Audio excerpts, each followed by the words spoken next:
Amen. Merci Sylvie. Merci l'équipe. On vous apprécie grandement. Alléluia. C'est bon d'élever Jésus, d'adorer le Seigneur, de lui dire notre amour, notre reconnaissance pour tout ce qu'il a fait dans nos vies, puis tout ce qu'il continue de faire. Alléluia. Parce que Dieu n'est pas fini. On veut qu'il soit élevé, que les gens puissent entendre la vérité partout, et puis voir que Jésus, c'est la solution. Alléluia. Je crois que ça n'a pas changé. On vit dans une génération présentement, on parle de vivre une vie d'authenticité. Quand on parle d'être authentique, on parle d'être vrai, on parle de vérité, on parle d'être ce que Dieu nous a appelé à être. Et je crois de plus en plus qu'on doit voir que les chrétiens, c'est des amoureux de Dieu, que même si ça fait 2000 ans, et même si aujourd'hui, la plupart des gens vivent sans Dieu, qu'on est différent, qu'on est la lumière du monde, que les gens puissent voir qu'on a la ceinture de la vérité. Et pas pour se péter les bretelles, comme on dit souvent, mais que les gens puissent voir que Dieu agit encore aujourd'hui, puis Dieu est en train de s'élever un peuple qui a des valeurs qui sont différentes que ceux du monde, qui a de l'intégrité, qui a de la fidélité, qui a de la persévérance, qui a toutes les choses qu'on a besoin pour démontrer qu'on s'en va quelque part.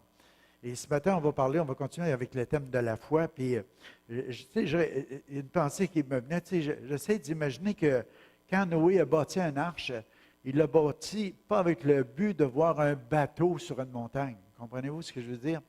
C'est que le but final de bâtir une arche pendant 100 ans, c'était d'épargner sa famille de ce qui s'en venait, des choses qu'il ne voyait pas encore. Mais il l'a démontré par sa vie. C'est ça une vie de foi, une vie d'authenticité. C'est qu'à un moment donné, tu réalises que tu reçois Jésus dans ton cœur et ça devient comme une ferme fondation de ta vie, de ta foi, c'est une ferme fondation. Et puis tu commences à le démontrer par ta manière de vivre, ta manière d'être. Tu vas vivre une vie d'authenticité, une vie vraie, une vie de vérité, qui fait que les gens vont voir que la finalité de tout ça, c'est des choses qu'on espère voir. Et on le démontre par notre vie. En bâtissant notre arche, les gens voyaient l'arche qui se bâtissait jour après jour, puis même ils disaient, « Es-tu malade, le gars? » Pourquoi? Parce qu'il vivait une vie d'authenticité, parce qu'il avait cru la parole de Dieu. Cette parole-là était venue dans son cœur et Dieu lui avait dit, « Regarde, tu vas faire la chose selon le modèle que je te donne. Les gens diront ce qu'ils veulent autour de toi. Toi, tu vas obéir à ce que je te demande. Tu vas le faire, puis si tu le fais, tu vas être épargné, toi et ta famille. » Du châtiment qui s'en vient, du jugement qui s'en vient. Ça, on ne le voit pas, mais il va venir. Puis on va le voir, parce que Dieu l'a dit. Qu'est-ce que ça fait? C'est que qu'est-ce que tu as expérimenté dans ton cœur avec Dieu, dans la parole de Dieu qui vient dans ton cœur? Tu le crois, tu le confesses de ta bouche, tu commences à le vivre, tu commences à le démontrer en vivant une vie d'authenticité à travers les choses que tu as crues. Mais à un moment donné, qu'est-ce qui va arriver? C'est qu'est-ce que c'est qu'on espère va arriver? Amen. Ça a été la même chose pour Moïse. Vous pouvez imaginer Moïse, son but, ce n'était pas de sortir les gens d'Égypte puis de les faire les emmener dans le désert, puis d'attendre que la manne tombe, malgré que c'était spirituel. C'était vraiment merveilleux de voir que Dieu en faisait pleuvoir la manne, puis qu'il pouvait manger, qu'il fendait les rochers, puis qu'il pouvait les abreuver, puis qu'il pouvait passer 40 ans dans le désert sans avoir des souliers qui s'usent. C'était des miracles, tout le temps, tous les jours, ça je veux dire. Mais le but final, ce n'était pas la raison pourquoi il y avait la sortie d'Égypte. La vraie raison, c'est que Dieu voulait les emmener dans le pays de promis, dans le pays de Canaan, dans le pays où coule le lait et le miel, dans une place d'abondance, d'une place de sécurité, d'une place de bénédiction. C'est juste parce que le peuple avait un cœur dur qu'il ne vivait pas l'authenticité de cette relation-là avec Dieu qui fait qu'ils sont mis à tourner dans le désert, puis la plupart de la première génération sont morts dans le désert, sauf Josué et Caleb. Pourquoi? Parce qu'ils ont décidé dans leur cœur d'avoir cette rébellion-là à la parole du Seigneur. Mais le but, c'était de les faire traverser. Puis quand Josué les a emmenés, l'autre génération, ils dit, « Wow! » Ils ont vu la main de Dieu agir pour leur donner ce bon pays où coule le lait et le miel. Pour nous autres, spirituellement parlant, on parle des nouveaux cieux, des nouvelles terres, des nouvelles choses qui s'en viennent et que le Seigneur a préparées.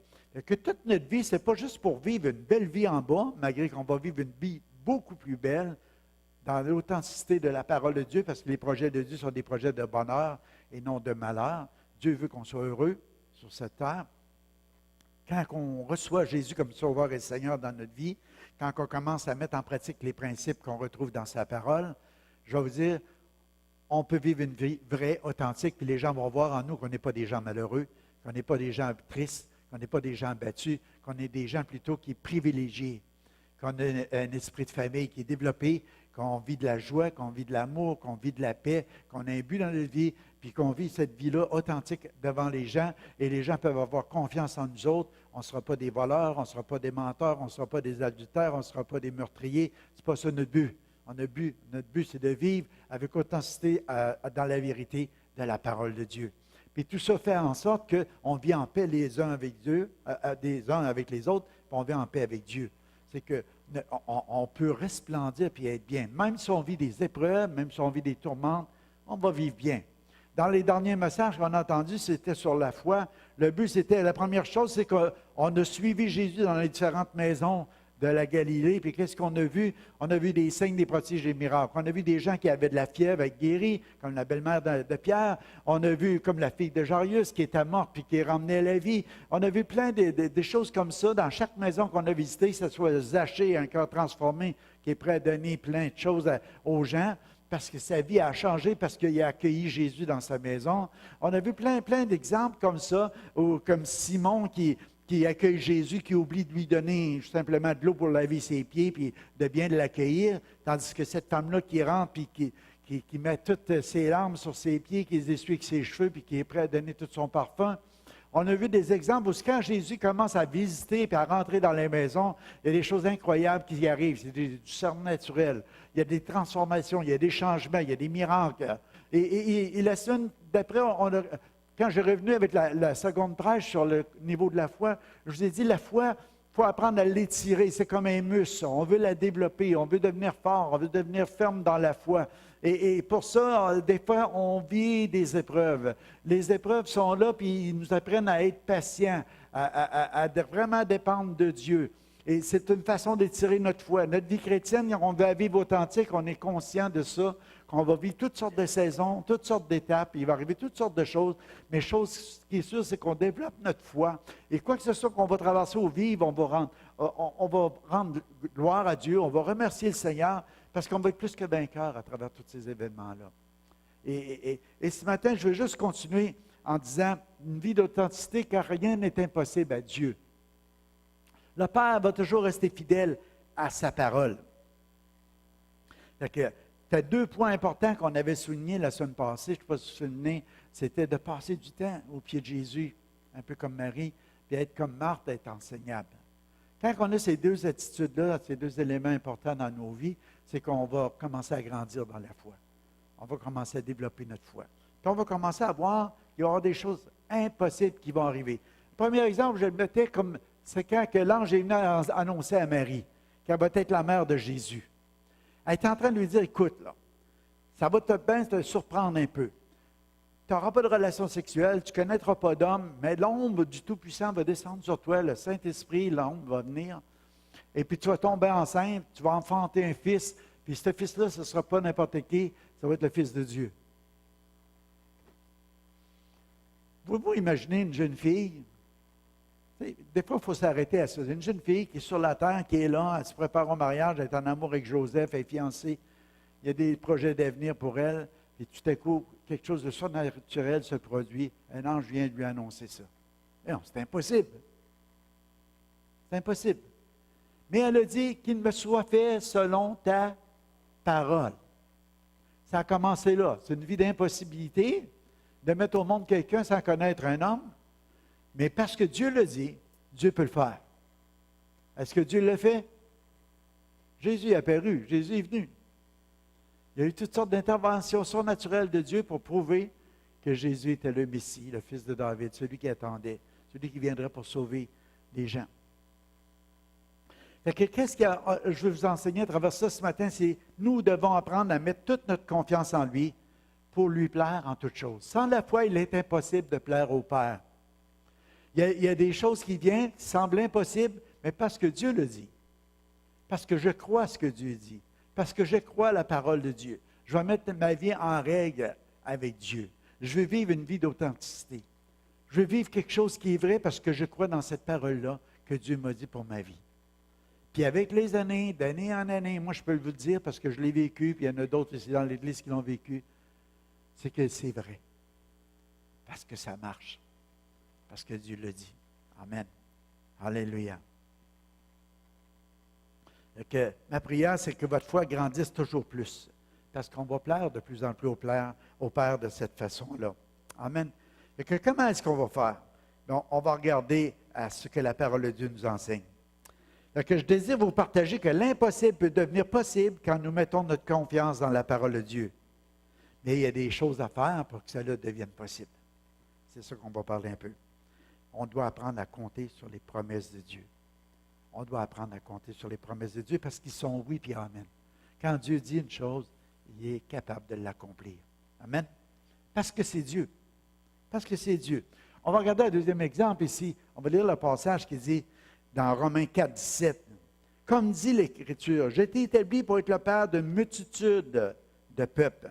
Il a dit ça à Abraham. Placé en présence de Dieu, il mit sa confiance en celui qui donne la vie aux morts et appelle l'existence ce qui n'existe pas. Alors tout lui interdisait d'espérer. Il a espéré, il a cru. Ainsi, il est devenu le père d'une multitude de peuples, conformément à ce que Dieu lui avait dit. Ta descendance sera nombreuse. Il considéra son corps qui était comme mort. Il avait presque 100 ans, et celui de Sarah qui ne pouvait plus donner la vie. Sa foi ne faiblit pas. Au contraire, loin de mettre en doute la promesse et de refuser de croire, il trouva sa force dans la foi en reconnaissant la grandeur de Dieu, en étant absolument persuadé que Dieu est capable d'accomplir ce qu'il a promis. Abraham crut à celui qui peut faire la différence. Il a cru en ses promesses. Il n'a pas regardé à son corps usé comme contre même tout espoir. Il a espéré dans les promesses de la parole qu'il avait entendue de la part de Dieu. Il n'a pas faibli dans sa foi, même en regardant son corps et le corps de sa femme. Il croyait dans le Dieu de la résurrection. Il était fortifié dans sa foi et donnait la gloire à Dieu. Il était persuadé que notre Père céleste avait le pouvoir de tenir et d'accomplir ses promesses. Amen. Une deuxième naissance qui se met surnaturelle. Vous n'avez sûrement pas vu beaucoup des femmes qui arrivent à 100 ans à coucher. Moi, je regarde l'histoire, on ne voit pas ça souvent. Y en a-tu qui ont déjà vu ça dans notre génération? Une femme qui est rendue à 100 ans qui accouche. Premièrement, ils ne veulent même plus accoucher. Mais Dieu dit à Abraham, écoute, tu vas avoir une postérité nombreuse. Il est rendu vieux. Si j'aurais pu vous mettre une photo que je n'ai pas mise, où ce qu'on voit Sarah, à un moment donné, qui prend sa jeune servante, elle l'emmène à Abraham, elle dit, écoute, la parole de Dieu va s'accomplir, mais pas à travers moi. Elle dit, regarde mon corps, mon vieux. Mais toi, tu as peut-être un peu plus d'énergie que moi. Regarde, je te donne ma servante. Elle accouchera sur mes genoux. Tu auras une descendance, mon cher mari Abraham. Mais pas avec moi, mais avec ma servante. Ça, c'est la logique humaine. De dire, regarde, pour que l'impossible devienne possible, on va raisonner un peu, on va essayer de trouver des éléments dans le naturel qui vont pouvoir faire accomplir la parole de Dieu. On est même des fois, non? Mais Dieu, ce n'est pas ça qu'il a dit. Dieu dit à Abraham, tu vas avoir une descendance avec ta femme, pas avec ta servante. Est-ce que ça allait arriver? Abraham, lui, il a toujours obéi à sa femme, hein? Un homme s'obéit à sa femme, pas vrai, les gars? Il dit, OK, je vais aller coucher avec la servante. Ça lui a donné un fils appelé Ismaël. Vous savez, ça lui a emporté des problèmes. Entre autres, là, avec Agar, puis après ça, tout le fait que le fils de la promesse, avec le fils dans la chair, il y a eu comme une persécution qui a eu lieu, qui est née à ce moment-là. Ça a amené un problème là. Puis il a dû chasser la servante avec l'esclave, sa servante l'esclave. Et puis on sait que Dieu est intervenu parce que c'était de la descendance d'Abraham, puis Dieu a pris soin. Puis regarde, c'est des bénédictions qui en découlent ici. OK? Parce que Dieu avait parlé. Mais le plan de Dieu premier, c'est que c'était Sarah qui mettrait au monde la descendance du Messie, le Fils promis. Vous savez, aujourd'hui, on est des fils d'Abraham. Père Abraham avait beaucoup de fils. Vous ne vous rappelez pas de ce chant-là? Beaucoup de fils avait Père Abraham, et moi je suis l'un d'eux, et toi aussi. Louons donc le Seigneur, bras droit, bras gauche. On pourrait rester de même. On faisait ça avec les enfants, pied droit, pied gauche, tournons, sautons. On avait du fun. Alléluia. Mais ce je veux vous dire ce matin, c'est qu'on est tous des fils d'Abraham. à cause qu'on descend de la foi. Parce qu'on croit. On devient enfant de Dieu par la foi. On croit.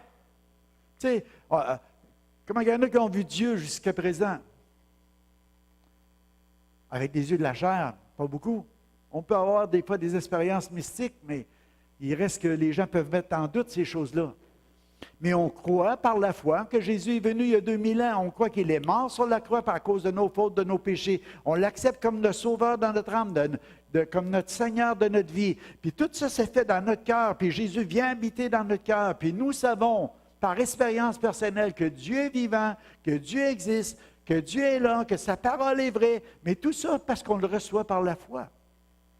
Dans la même maison, le père est dit, il peut avoir le mari, il peut avoir la femme, il peut avoir, vous comprenez, je veux dire, qui peut croire, puis l'autre ne croit pas. Il peut, quand Jésus revienne, il peut en prendre un, puis l'autre va rester. Il peut arriver des éléments de même parce que c'est personnel. Chacun de nous, on doit faire notre démarche de foi avec Dieu. On doit placer notre vie et notre foi, notre confiance dans la parole de Dieu, et ça, c'est pour soi-même. On ne peut pas le faire pour le conjoint. On ne peut pas le faire pour quelqu'un d'autre. Oui, on peut venir à l'Église ensemble, c'est merveilleux. Mais chacun de nous autres, on doit s'arrêter et dire, Seigneur, tu veux que tu sois le maître de ma vie. Seigneur, je veux que tu sois mon sauveur. Pardonne-moi, Seigneur. C'est un cri de mon cœur. Et c'est là que ça bâtit notre foi. C'est là qu'on commence notre vie chrétienne. C'est notre base. Et à partir de là, on devient des fils et des filles d'Abraham, de la descendance. Quand le Seigneur lui a dit, garde les grains du sable qu'il y a sur le bord de la terre, de la mer, et dit, ta descendance va être encore plus nombreuse. Ça fait du monde, ça. Regarde les étoiles dans le ciel. Abraham a cru. C'est des milliers d'années de ça. Et à chaque fois que quelqu'un donne sa vie au Seigneur, c'est un fils d'Abraham, c'est une fille d'Abraham qui s'ajoute. C'est toujours le père de la foi. C'est celui qui a cru. C'est celui qui a été prêt, qu'on prêche encore aujourd'hui, qui a été prêt à quitter sa famille, qui était prêt à quitter son pays. Puis parce que Dieu lui a dit, Abraham, je t'appelle, pars. Où est-ce que je vais? Je ne sais pas. Je te le dirai en chemin. Mais je veux juste que tu partes. Va-t'en. Parce que je t'appelle à là quelque part. Il y a un rendez-vous céleste. Il y a un endroit. Nous autres, on est des fils et des filles d'Abraham. Le Seigneur a dit, tu me donnes-tu ta vie? Garde. Commence ta vie chrétienne ici. Pars. Où est-ce qu'on va, Seigneur? Nouveau ciel, nouvelle terre, c'est où? Je ne sais pas. Regarde, on va voir. Plus tard. Je vais te le dire en chemin. Je vais te révéler en chemin tout ce qui va arriver. Comprenez? C'est par la foi qu'on commence notre marche. Alléluia. Et jusque-là, moi, j'ai accompagné les gens. Dan, dernièrement, qui est parti avec la rencontre du Seigneur. Je l'ai vu le samedi, on a jasé. Il avait la main, ça pognait la porte. Façon de parler, Jésus est la porte. Mais il y avait une sécurité. Vous savez, il y a une histoire qui m'a toujours touché. C'était un gars, un médecin qui va visiter un malade, puis le gars est dans l'angoisse parce qu'il lutte, puis il sait qu'il va mourir, puis il a peur de la mort, puis il n'est pas rassuré, puis tout ça. Puis le médecin est chrétien, puis son chien l'a accompagné, puis en tout cas, c'est un pasteur peut-être. En tout cas, l'histoire, c'est juste que le gars, il est croyant, puis il rentre pour aller au chevet, et puis le chien, lui, est resté l'autre bord, puis il gratte après la porte pour rentrer dans la chambre, mais il l'a laissé l'autre bord.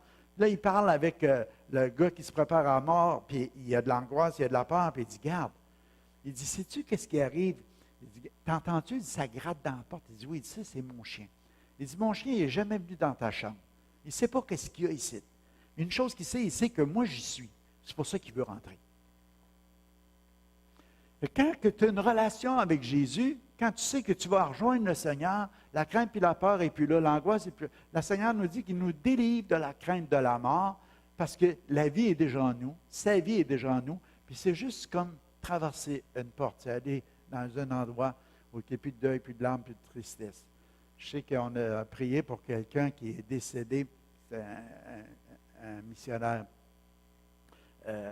hindou, je crois. Puis, il est mort d'un cancer. Puis, ce matin, il disait, remercions le Seigneur de l'avoir accueilli. Puis, il parlait de sa foi. Puis, il dit, maintenant, il y a une guérison totale pour lui. Il est rendu dans la gloire, il est bien. Il disait, priez maintenant pour sa femme, pour ses enfants. Mais on vous remercie pour les prières pour lui, mais le Seigneur l'a rappelé son serviteur à lui. Okay? Et pour lui, il y a une graduation, il y a une promotion. On ne pleure pas parce qu'il a perdu cette vie-là, parce qu'il est rentré dans une meilleure. Comprenez? On pleure parce qu'il y a des gens qui sont tristes parce qu'il n'est plus là. Parce qu'on est séparés d'un être cher. Amen. C'est juste pour dire, c'est ça la vie de foi. La Bible a dit, Dieu n'est point un homme pour mentir. C'est dans Nombre 23, 19. Ni fils d'un homme pour se repentir. Ce qu'il dit ne le ferait-il pas? Ce qu'il a déclaré ne l'exécutera-t-il pas? Autrement dit, lorsqu'il dit une chose, il va l'accomplir. Il va le faire. Il accomplit ses promesses en son temps. Des fois, notre temps n'est pas toujours son temps, mais en son temps. Nous pouvons être sûrs que le Père tiendra ses promesses. On peut être sûr de ça. Isaïe 55, 11, il dit, ainsi en est-il de ma parole qui sort de ma bouche. Elle ne retourne point à moi sans effet, sans avoir exécuté ma volonté et accompli mes desseins. Oui, vous sortirez avec joie, vous serez conduits en paix. Les montagnes et les collines éclateront d'allégresse devant vous, et tous les arbres de la campagne battront des mains. Il va toujours avoir l'effet. C'est comme la pluie qui tombe ou la neige qui tombe sur la terre. Après qu'elle est tombée, elle va produire, elle va arroser, elle va produire un effet. Il y a quelque chose qui se produit à tout ça. La parole qui sort de la bouche de Dieu, c'est la même chose. Elle ne revient jamais à Dieu avant d'avoir accompli ce qu'elle a à accomplir sur la terre. Et c'est pour ça que pour nous autres, on va être remplis d'allégresse, on va être remplis de joie. Quand que tu lis la parole de Dieu, quand cette parole-là devient vivante dans ton cœur et que tu y crois, c'est que tu sais qu'elle va s'accomplir en son temps. Il y a un temps, mais elle va s'accomplir. Le Seigneur il avait promis dès le début dans la Genèse qu'il y aurait quelqu'un qui viendrait, que la femme, elle serait blessée au talon, mais qu'elle écraserait la tête du serpent.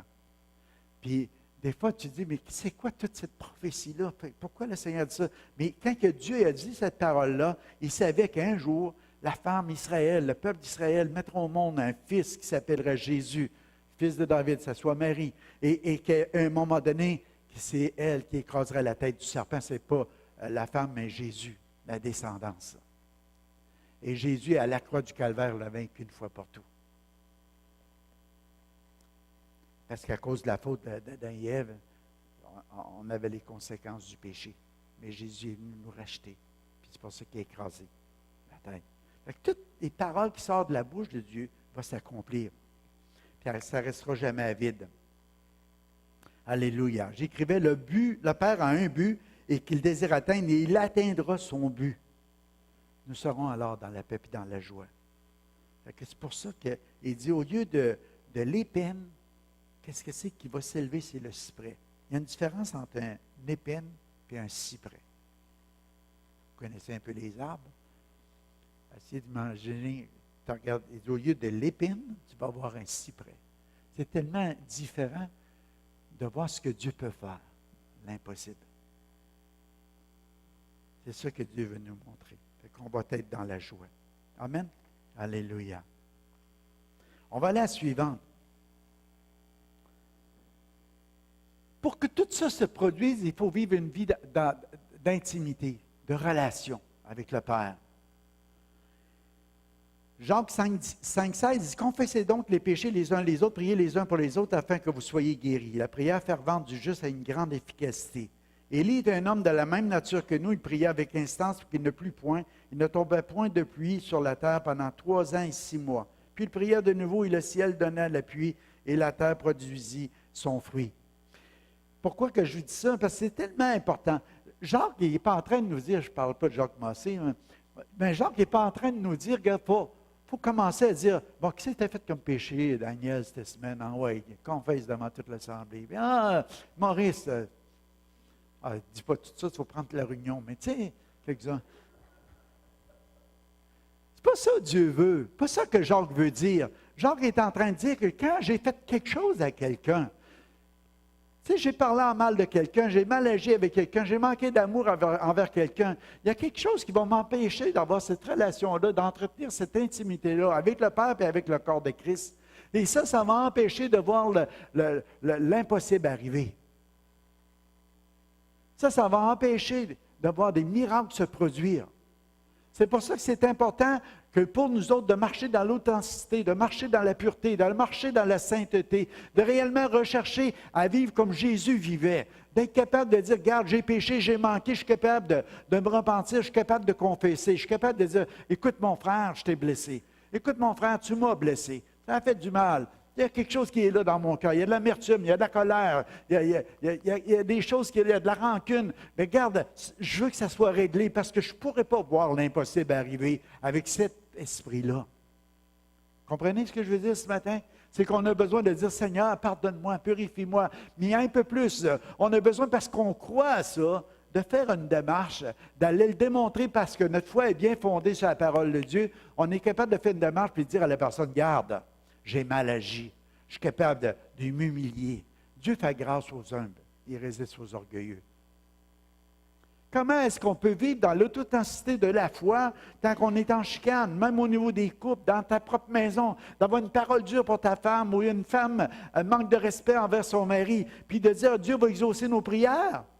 Ça ne marche pas. Tu ne verras jamais l'impossible arriver. Il faut qu'à un moment donné, il faut qu'on se mette d'accord. Il faut être capable d'avouer que oui, on peut manquer des fois. On est humain. On peut manquer de patience, on peut se mettre en colère, mais d'être capable de revenir et de dire pardonne-moi. Tu peux manquer envers tes enfants, envers Maïla, Tu peux, à un moment donné, avoir une parole dure envers ton enfant parce qu'elle a mal agi. Après ça, Sébastien va voir, ou ta mère, puis il va dire, gars, Maïla, je te demande pardon. Je n'aurais pas dû agir de même. Ça démontre que c'est des parents qui vivent dans l'authenticité de leur foi, qui marchent dans la vérité, qui veulent juste être capable d'admettre, regarde, j'ai peut-être manqué de patience, peut-être que toi, tu as mal agi, bien, je t'ai repris. Puis si c'est toi, Maïla, que tu agis mal, mettons, tu es capable d'aller voir maman et papa et dire « Hey, je m'excuse, je n'ai pas été gentille. » Pourquoi? Parce que je veux entretenir ma relation avec Dieu, moi aussi. Moi aussi, je veux voir l'impossible arriver dans ma vie. Moi aussi, quand je prie, je veux voir des miracles, des signes, des prodiges, des miracles, comme Jésus l'a fait. Parce que Jésus, il dit qu'on va en faire, puis on va en faire encore des plus grands que lui. Comment est-ce qu'on peut le faire de plus grand que lui? C'est juste parce qu'on est plus nombreux. Je ne crois pas qu'on peut faire des... On ne peut pas faire beaucoup plus que faire ressusciter des morts, hein?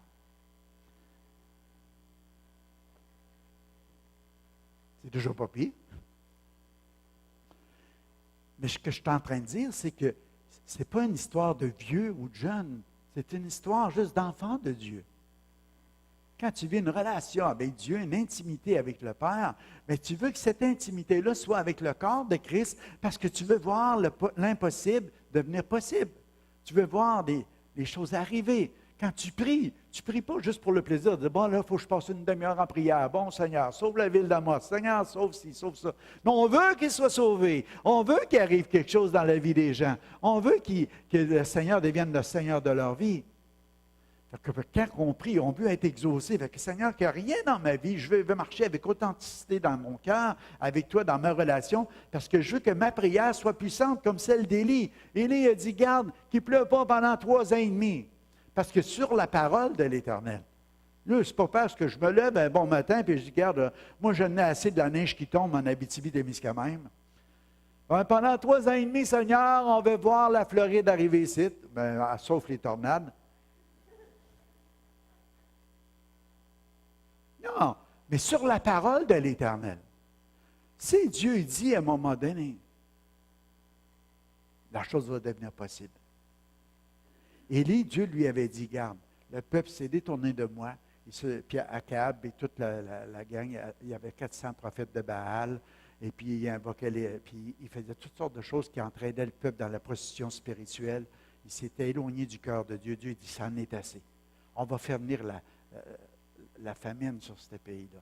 On va les emmener à se questionner. On va les emmener à savoir c'est qui va le suivre. Baal ou bon nom Dieu. Si Dieu est Dieu, suivons-lui, pas l'autre. Et quand Élie a fait ça, pendant 3 ans et demi, Dieu a pris soin de lui. Il a vu du surnaturel. Les corbeaux l'ont nourri. Il a été dans une maison d'une veuve. Il y a eu des miracles. Elle n'a jamais manqué d'huile. Elle n'a jamais manqué de farine. Malgré que, tu sais, que tout était contraire, il y avait du surnaturel qui se produisait. Mais Élie, à un moment donné, Dieu a dit, bon, OK, tu peux prier. Mais ce que je veux vous démontrer à travers ça, c'est que pour que l'impossible devienne possible, après 42 mois, les gens ne croyaient plus que la pluie viendrait. Élie, il dit à Akab, il dit, garde, il dit, il se fait le bruit d'un orage. Il n'avait pas encore entendu le tonnerre. Il a monté sur le mont, puis il a commencé à prier, puis il dit à son serviteur, va voir si tu vois un nuage. Il revient, non, on ne voit rien. Retourne, va voir. 7 fois, il a prié. Puis tout à coup, il a vu, il dit, on voit une petite affaire dans le ciel. Il dit, attelle ton char, puis cours vite, parce que la pluie s'en vient, ça ne sera pas long. il y a eu tout un orage. Parce que l'homme de Dieu, il avait entendu de Dieu, puis il savait que Dieu exauce les prières. Mais il a persévéré dans la prière. Il a frappé, on va vous ouvrir. Cherchez, vous trouverez. C'est quoi l'autre? Cherchez, frappez, puis un autre. Demandez, vous recevrez. Persévérez. Et les miracles sont venus. Alléluia. 7 fois retourne et regarde le petit nuage. Il y avait un homme de Dieu qui chantait « Le petit nuage devient l'orage ». Je ne rappelais pas ça. Alléluia. Alan Bowen, il chantait ce chant-là au camp qu'il connaît, qui a 35 ans, je pense. Tu te rappelles? OK. Lui, il avait chanté au début, quand je suis devenu croyant. Alléluia. Le Seigneur, il donne un verset dans Luc 18, 1. Jésus leur adressait une parabole pour montrer qu'il faut toujours prier, ne point se relâcher. Il dit, il y avait dans une ville un juge unique qui ne craignait point Dieu et qui n'avait d'égard pour personne. Il avait aussi dans cette ville une veuve qui venait lui dire, fais-moi justice dans ma partie adverse. Pendant longtemps, il refusa, mais ensuite, il s'est dit en lui-même, quoique je ne craigne point Dieu et que je n'ai d'égard pour personne, néanmoins, parce que cette veuve m'importune, je lui ferai justice, afin qu'elle ne vienne pas sans cesse me rompre la tête. Le Seigneur ajouta, entendez ce que dit le juge unique. Et Dieu ne fera-t-il pas justice à ses élus qui crient à lui jour et nuit? Et tarderait-il à leur égard? Je vous le dis, il leur fera promptement justice. Mais quand le Fils de l'homme viendra, trouvera-t-il de la foi sur la terre? Imagine, un juge qui ne craint pas Dieu, ça veut dire qu'il n'est pas trop chrétien, puis qui ne craint pas encore bien moins les hommes. Moi, je suis juge. Tu ne viendras pas me casser la tête avec tes choses, mais je suis prêt, je dois te rendre le jugement. Mais cette veuve-là, elle vient le voir. Hey, tu vas-tu le faire, mon cas? Tu vas-tu le régler, mon cas? Tu vas-tu le régler, mon cas? Elle est-tu fatigante un peu? Elle continue. Elle dit, écoute, même si je ne crains pas Dieu, puis même si je ne crains pas personne, à cause que tu m'achales comme ça, m'a le régler ton cas. C'est ça que ça veut dire dans mes mots à moi, OK? Le Seigneur, il dit, le Père Céleste, quand il entend les prières de ses élus, quand il entend les prières de ses enfants, qui lui dit à chaque jour, Père, je voudrais que tu le sauves, Père, je voudrais que tu interviennes, Père, je voudrais que tu fasses ça dans leur vie, Père, je veux que tu fasses ça dans ma vie, Père, je veux que tu fasses ça dans mon couple, Père, je veux que tu fasses ça pour mes enfants. Il dit, le Père, il dit, est-ce que les gens qui crient à lui jour et nuit, que le Père ne fera pas promptement justice? Promptement, ça veut dire tout de suite. Mais il dit, est-ce qu'il va trouver la foi? Sans la foi, c'est impossible de plaire à Dieu.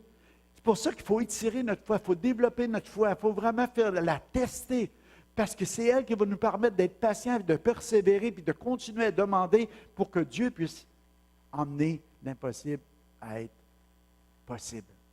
Amen. Être authentique, c'est de continuer à prier, parce que Dieu nous dit, prions. Alléluia. Persévérons dans la prière. On va tourner rapidement, parce qu'à Amy, il faut que j'aille finir. On a la présentation de l'équipe MEC ce matin. Amen. Je veux emmener un point qui est important par rapport à vivre une vie de foi. Puis je crois qu'un chrétien qui réalise, qui est authentique dans sa foi, qui est vrai, il réalise qu'il a donné sa vie à Dieu parce qu'il sait que Dieu est Dieu, que Dieu est grand, que Dieu est puissant, que Dieu est incroyable. Puis le psaume 150 nous dit, louez-le dans son sanctuaire, louez-le dans l'étendue où éclate sa puissance, louez-le pour ses hauts faits, louez-le pour sa grandeur infinie, louez-le au son du corps, au son de la lutte, de la cithare, louez-le avec des danses, au son des tambourins, louez-le avec la lyre, avec la flûte, louez-le par les cymbales bien retentissantes, louez-le par les cymbales ressonnant avec éclat, que tout ce qui vit, donc, l'Éternel loue l'Éternel. Que tout ce qui vit loue, donc, l'Éternel. Ce que je suis en train de vous dire, c'est que la louange, la célébration, c'est tellement bon pour nous. Si Dieu nous demande de le célébrer parce qu'on le célèbre pour ses hauts faits. Ah, le Dieu d'Abraham, d'Isaac et de Jacob, le Dieu de nos pères, le Dieu qui a fait des signes, des prodiges, des miracles, le Dieu qui a créé la terre, le Dieu qui a dit, puis la chose arrive, le Dieu qui a fait les choses incroyables. Là, tu commences à penser, le Dieu de Gédéon, le Dieu de Samson, le Dieu de Barak, le Dieu de Jephthé, le Dieu de...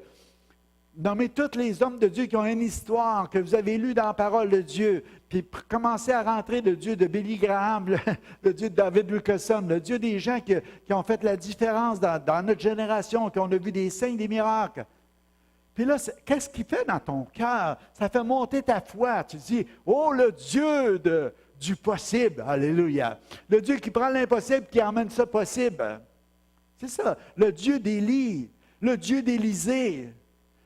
Le gars qui a vécu, qui a eu tellement de miracles dans son ministère comme Élisée, que même après sa mort, ils ont mis ses os dans une caverne, puis à un moment donné, un soldat, il s'est fait tuer, il est à mort, ils l'ont pris, ils l'ont goroché dans la caverne où il reposait les os d'Élisée, puis il est revenu à la vie, même en touchant les os d'un mort qui était imbibé de l'Esprit de Dieu. C'est hot, là. OK? Mais ce Dieu-là, alléluia, c'est mon Dieu, je le célèbre, je le loue. Plus que tu vas louer Dieu, plus que ta foi va grandir. Parce que tu vois le Dieu de l'impossible qui a emmené les choses dans le possible, qui a fait les miracles. Tu vas avoir une foi authentique, sois un homme de célébration et une femme de louange. Que ça fasse partie de ta vie. Parce que c'est un enseignement de Dieu. Parce que Dieu il dit que tout ce qui respire loue l'Éternel. Tu respires-tu un matin? On avait souvent à dire comme les poissons. Hein. Les poissons respirent, ils louent Dieu, ils rouvrent la bouche. Il y en a qui font ça sans son. Sans son. Sans son est fort, mais l'autre, c'est sans son. Mais moi, je pense qu'on a besoin d'entendre. La foi vient de ce qu'on entend. Plus que tu rentres dans une assemblée qui ont un cœur pour la louange et l'adoration, plus tu vas voir les signes, les prodiges et les miracles se produire. Si vous avez assez du statu quo, si vous voulez voir des choses se produire, commencez à louer Dieu. Commencez à célébrer Dieu. Commencez à raconter les hauts faits de Dieu. Et vous allez voir qu'est-ce qui va se passer dans vos maisons. Alléluia. Vos jeunes vont avoir un cœur pour aimer Dieu. Vos jeunes vont développer une communion avec Dieu, une intimité avec Dieu. Parce qu'ils vont dire, ah, ça c'est mon Dieu, le Dieu de David. Quand il était en courant, il dit, au nom de l'Éternel des armées, ce géant-là est tellement grand, je ne peux pas le manquer. Tcha!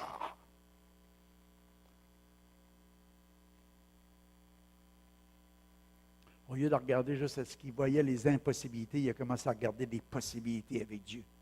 Il a la tête tellement grosse, je voyais où il est entre les deux yeux, quand même je viserais un peu à côté, mais le poignet pareil. Tellement gros. Vous comprenez? On voit le verre à moitié plein au lieu d'à moitié vide.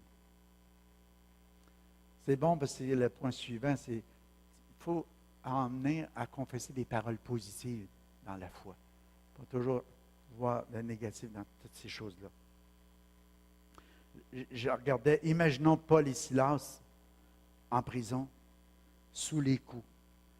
Paul et Silas, ils se promenaient dans la ville, ils s'en allaient à une réunion de prière, imagine. Essayez de suivre l'histoire un matin. Deux hommes de Dieu s'en vont à une rencontre de prière. Pendant qu'ils s'en vont, il y a une femme qui a un esprit de python qui la suit. Le mot voulait dire de divination. Elle les suit de loin. Puis elle commence à dire, ça, ce sont des envoyés de Dieu. Ce sont des gens qui viennent pour vous annoncer une autre affaire. Et puis, après 3 jours, il était patient. À un moment donné, Paul, il dit là, il dit, cette femme-là, elle a besoin d'une délivrance. Il n'y en avait pas après la femme, c'était l'esprit qui l'animait. Il savait que cette femme-là avait besoin d'une délivrance, avait besoin de retrouver une liberté. Parce qu'il y avait des gens qui faisaient de l'argent avec elle. Parce qu'elle avait cet esprit-là, elle devinait des choses, mais les gens payaient pour avoir leur avenir, pour savoir un peu qu'est-ce qui était pour leur arriver. C'était un esprit qui l'animait. Fait que Paul il dit, toi, tu sors dans le nom de Jésus. Cette femme-là est complètement délivrée. Une vie nouvelle pour elle. Mais les maîtres qui faisaient de l'argent, les autres, ils n'étaient pas contents. Ils étaient fâchés. Et là, ils ont commencé à monter le peuple contre eux autres. Puis après ça, ils les ont traînés, ils les ont battus, ils les ont fait mettre en prison. Puis dans les serres, dans ce temps-là, il y avait, on les voit un peu les choses en bois, là, ils n'étaient plus capables d'avoir Même, il y en a certaines traductions qui parlent de la nuque. Le corps était dans une position, tu n'as aucun repos. Tu es dans l'attente. Mais pendant qu'ils sont là, pendant la nuit, qu'ils sont pris là-dedans, puis ils attendent leur jugement, si tu veux, ils chantent des louanges à Dieu. Tellement fort que tous les prisonniers les entendent. Je ne sais pas quel chant ils chanteraient, mais ils chantaient des louanges à Dieu. Dans l'épreuve, dans les temps difficiles, quand tu es pris comme ça, tu dis, Seigneur, je faisais juste aller à une réunion de prière, je faisais juste faire ta volonté, je faisais juste parler de toi, puis on se ramasse de même. C'est pas normal, es-tu vraiment vivant? Pourquoi tu n'interviens pas? Pourquoi tu permets qu'on soit là-dedans? Comprenez? Ça aurait pu être leur état d'esprit. Mais au lieu de ça, ils louent Dieu. Merci Seigneur, tu nous as trouvés dignes d'être persécutés. Alléluia. On bénit ton nom, Seigneur. Tu es le Dieu qui est grand, qui est puissant. Dans l'épreuve, comme, tu sais, un peu comme Job, tu m'as tout donné, tu as tout pris, Seigneur, que ton nom soit béni. Il continue à louer le Seigneur et à bénir Dieu. Qu'est-ce qui arrive? L'impossible devient possible. Prison Sescou, les chaînes tombent.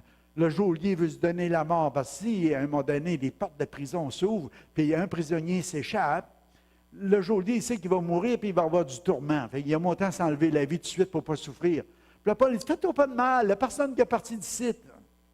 C'est Dieu qui a envoyé son ange. Le geôlier se convertit, il l'emmène dans sa maison, ils font des baptêmes durant la nuit.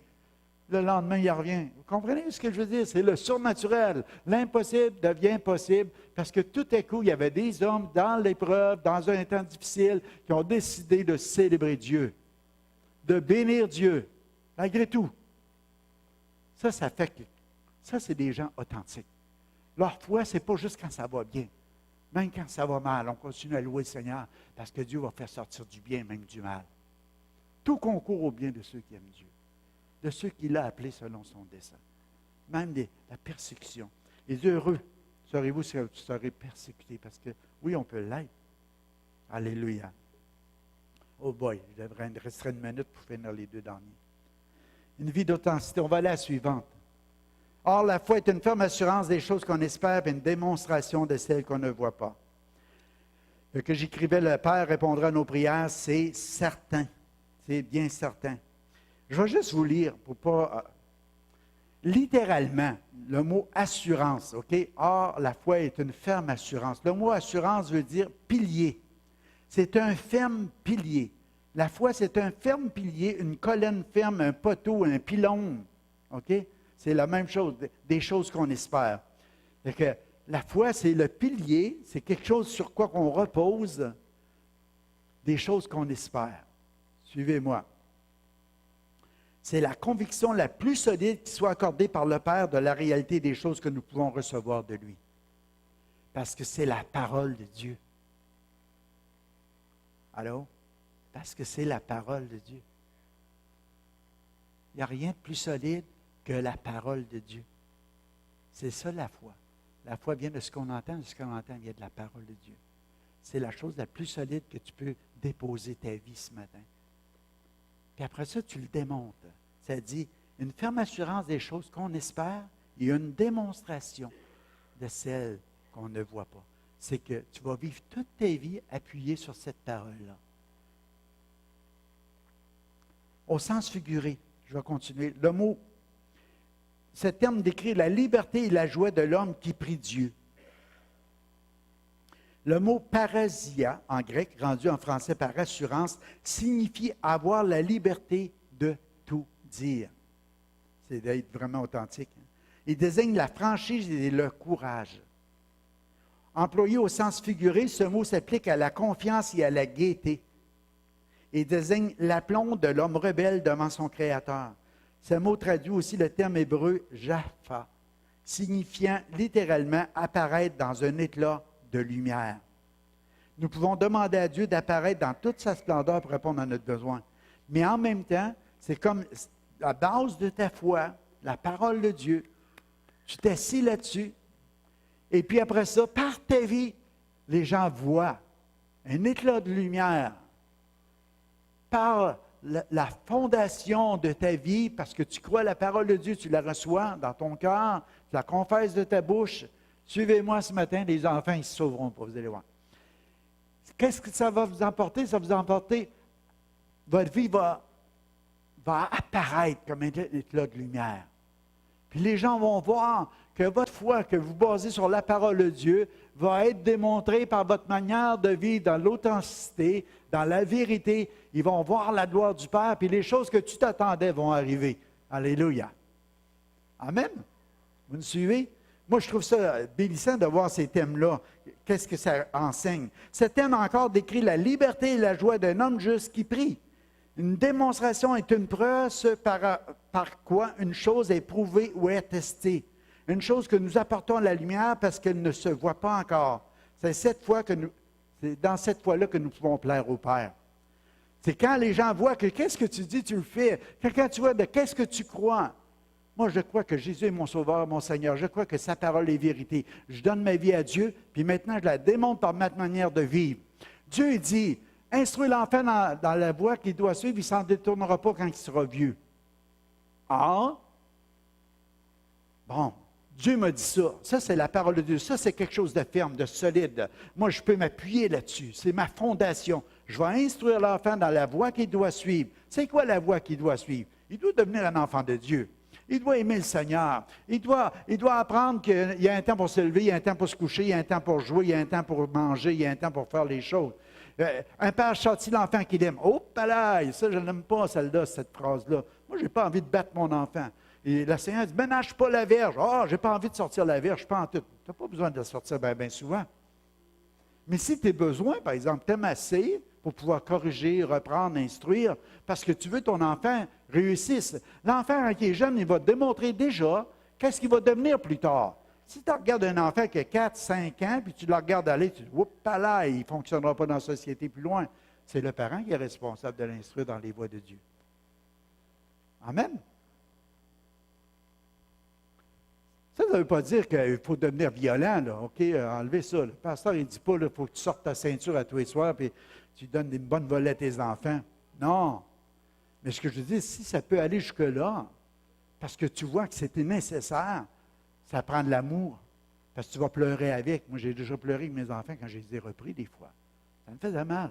Mais je pensais au futur de leur vie.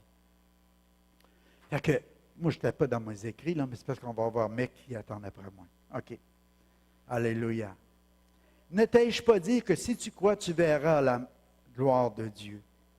Ça, c'est le possible, l'impossible qui va devenir possible.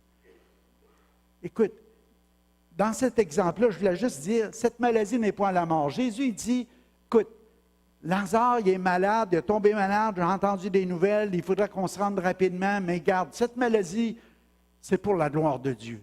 Elle ne va pas à la mort. Il dit déjà ça à ses disciples. Il arrive à la maison, il est mort, ça déjà plusieurs jours. Il est dans le tombeau, puis Marthe a dit, garde, elle dit, il sent déjà. Mais le Seigneur a dit, si tu crois, tu verras la gloire de Dieu. Elle a dit, je sais que tu vas le ressusciter au dernier jour, mais je suis la résurrection et la vie. Là, il est en train de lui dire, regarde, si je veux qu'il vive aujourd'hui, il peut vivre. Fait que là, il dit, ouvrez le tombeau. Elle aurait dû se réjouir et être gaieté. Elle dit, le visible va devenir visible. Tu sais, l'impossible va devenir possible. L'impossible va devenir possible. Elle dit, regarde, il sent déjà. Tu sais, la foi n'était pas au rendez-vous là, tu sais, dans la parole du Seigneur. Mais le Seigneur a dit, roule à la pierre. Vous allez voir ce que je vais faire. Il l'a démontré, que sa parole avait une autorité. Puis il l'a ressuscité. Moi, je pense pour nous autres aujourd'hui, quand on rentre dans la célébration, comme on disait tantôt, Seigneur, tu as ressuscité Lazare. Là, on commence à voir que l'impossible peut devenir possible. Ah, tu as ressuscité la fille de Jairus. Ah, Seigneur, l'impossible peut devenir possible. C'est la parole de Dieu. Puis on bâtit notre vie là-dessus. C'est pour ça, si on dit à cette montagne, ôte-toi, jette-toi dans la mer, si on ne doute pas dans notre cœur, les choses vont arriver. Parce que toutes les choses deviennent possibles à celui qui croit. C'est le dernier, tu peux le mettre. Je vais juste le passer rapidement. Alléluia.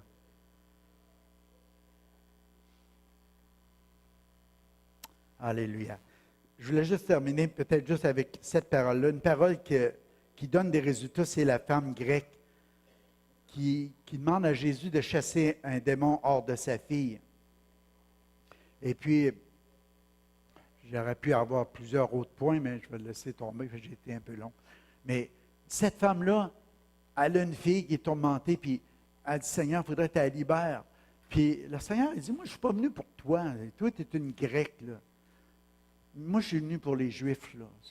Fait que, est-ce que je vais prendre le pain qui est pour les petits-enfants, qui est pour mes enfants, puis je vais donner ça aux chiens?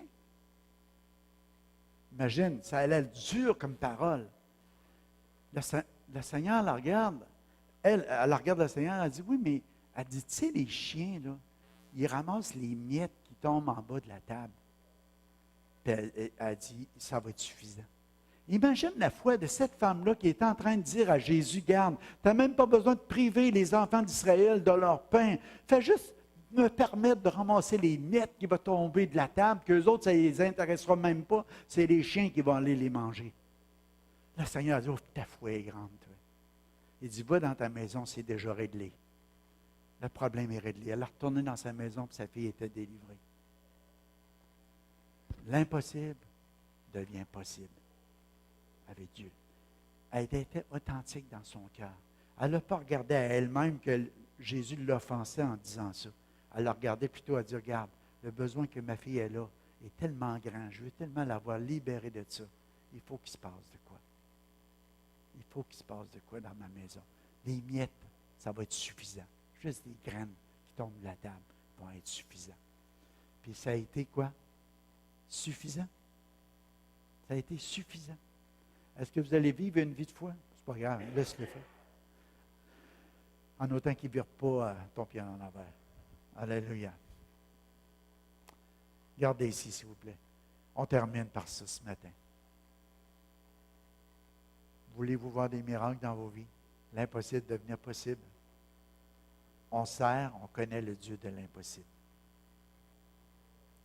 Je ne sais pas quelle situation tu traverses ce matin, mais tu peux croire dans la parole de Dieu.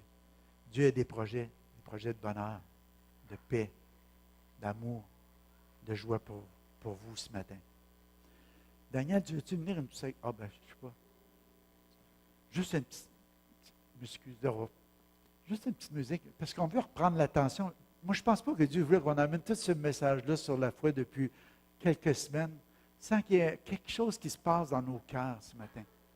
On ne se laissera pas déranger par rien. Les enfants sont là, ils vont s'asseoir, c'est merveilleux. Mais je veux qu'on termine ça ce matin sur cette base-là, de réaliser pleinement ce que Dieu veut faire dans nos cœurs et dans nos vies. Alléluia. Ce matin, je voudrais que tu vois la grandeur de Dieu. La grandeur de Dieu. Un jour, les disciples ont apporté à Jésus un homme. C'est-à-dire cet homme qui a été voir Jésus, mais son fils était lunatique, il tombait dans l'eau, dans le feu. L'Esprit voulait le faire périr quand il était jeune, cet enfant-là. Il voulait vraiment le faire périr. Et puis ils l'ont emmené aux disciples. Et puis ils n'ont pas pu rien faire pour lui.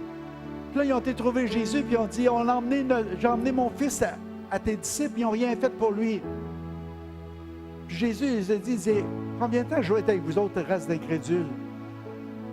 Je voudrais tellement que les gens puissent voir que les enfants puissent retrouver une liberté, qu'ils ne soient pas pris avec des mauvais esprits ou quoi que ce soit qui serait pris dans leur vie.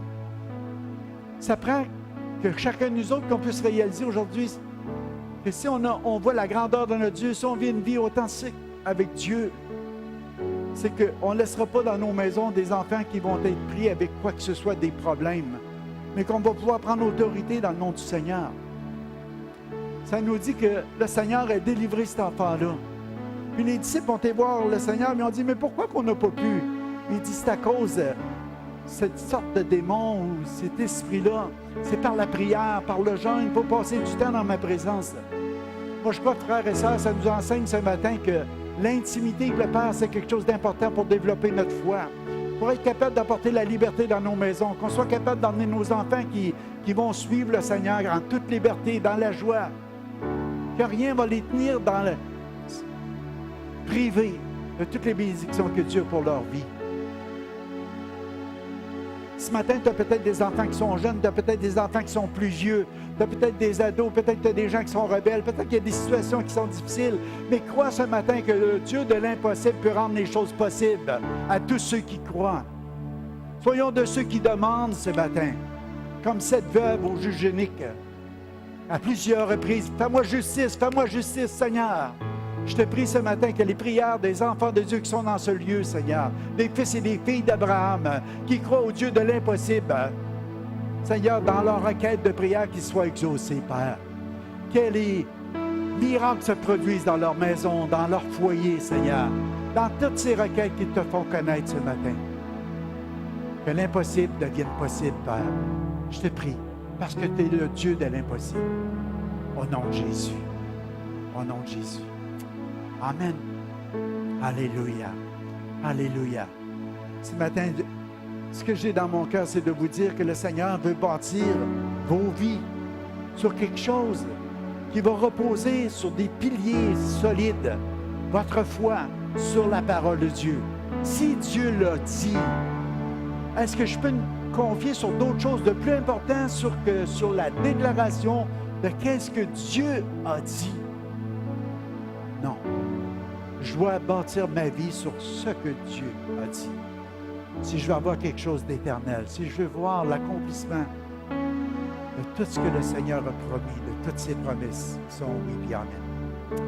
Amen. Alléluia. Moi, je crois au surnaturel. Ce matin, en terminant, je ne vais pas étirer plus loin. On veut vous présenter notre équipe qui ont besoin de prière, qui ont besoin de soutien pendant toute l'année qui débute ce matin. Vous savez, cette équipe-là s'envole à tous les dimanches matins. Ils sont cédulés différemment à chaque semaine pour aller passer 1 heure et demie avec eux autres pour leur enseigner dans la foi à leur niveau la parole de Dieu. Pour qu'ils puissent bâtir leur vie sur des choses solides, eux autres aussi. Pour continuer l'enseignement qu'ils ont déjà dans leur maison, parce qu'on a des enseignements chrétiens. Fait que ce matin, moi, je remercie le Seigneur pour eux, pour chacun d'eux, pour leur flexibilité. Chacun leur tour, à chaque semaine, il y a des équipes qui y vont, ils ont des leçons, c'est préparé, ils prennent le temps de se préparer à la maison. C'est beaucoup de travail. C'est pas une garderie. Et je crois que c'est important, comme Église, qu'on reconnaisse leur travail. Et puis, on a une surintendante incroyable qui prend ça à cœur, Joanie.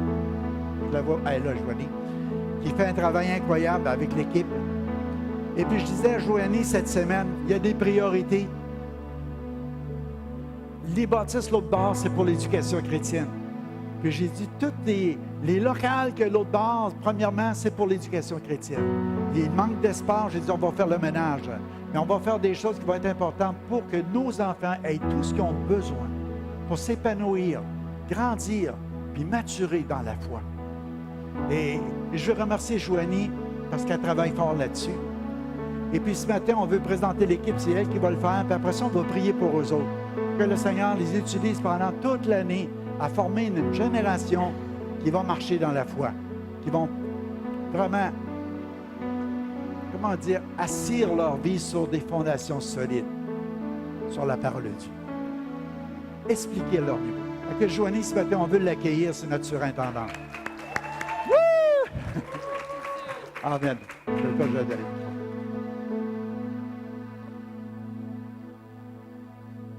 Amen.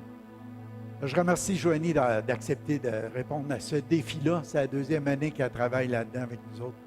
Et puis, c'est une bénédiction. Amen. Ça marche-tu? Bonjour. C'est surtout, j'ai beaucoup de choses à dire, mais surtout aux parents. Premièrement, s'il vous plaît, avant de débarquer de la voiture, enlevez tout ce qui est électronique à vos enfants, cellulaire, iPod, et j'ai même les jouets, bijoux, parce que des fois, ils peuvent briser, puis des fois, ils n'écoutent pas. Deuxièmement, à partir de la semaine prochaine, on aimerait que les parents traversent leurs enfants eux-mêmes de l'autre côté. Nous, on va les ramener parce que des fois, il y a beaucoup de petits cette année. Puis des fois, ils ont plus de peine, fait que ça va les aider en traversant avec leurs parents, de se sentir mieux, plus sécurisés. Peut-être les faire sûr qu'ils ont été aux toilettes avant. Puis aussi, quand vous allez arriver de l'autre côté, de tout de suite mettre leur manteau, leur tuque, leur mitaine, tout en même place. Comme ça, nous, on ne cherche plus. Parce qu'on a toutes des grosses familles, puis même quand on demande aux plus vieux, Ils pensent tous que c'est le soulier de l'autre, ou c'est l'ancienne paire à l'autre, ou c'est la tuque de tel, puis on est une église qui aime partager, fait qu'on donne aux autres, puis on a bien des problèmes. Alors, 10 minutes avant, il va toujours avoir un professeur déjà attitré l'autre côté, que la porte va être débarrée, fait qu'à moins quart, vous les habillez, puis à moins 10, vous pouvez les emmener de l'autre côté. Puis, moi, j'ai une équipe extraordinaire qui sont là à chaque année. Je ne sais pas sont où. Fait que j'aimerais vraiment ça qu'on prie pour nous. Et j'aimerais les faire venir. Mélanie, puis Amélie pour le groupe des grands. Puis les grands, cette année, ça va de 2e année en montant. Et après, j'ai... Catherine n'est pas là. Vous prierez pour Catherine. Puis Stéphanie, pour les groupes des tout petits, que cette année, c'est 3 ans et 4 ans. Et moi et Chantal pour les moyens, qui sont tous en maternelle. On a environ 30 enfants, dont 20 qui ne savent pas lire et écrire. C'est pour ça qu'on a besoin d'aide des parents beaucoup.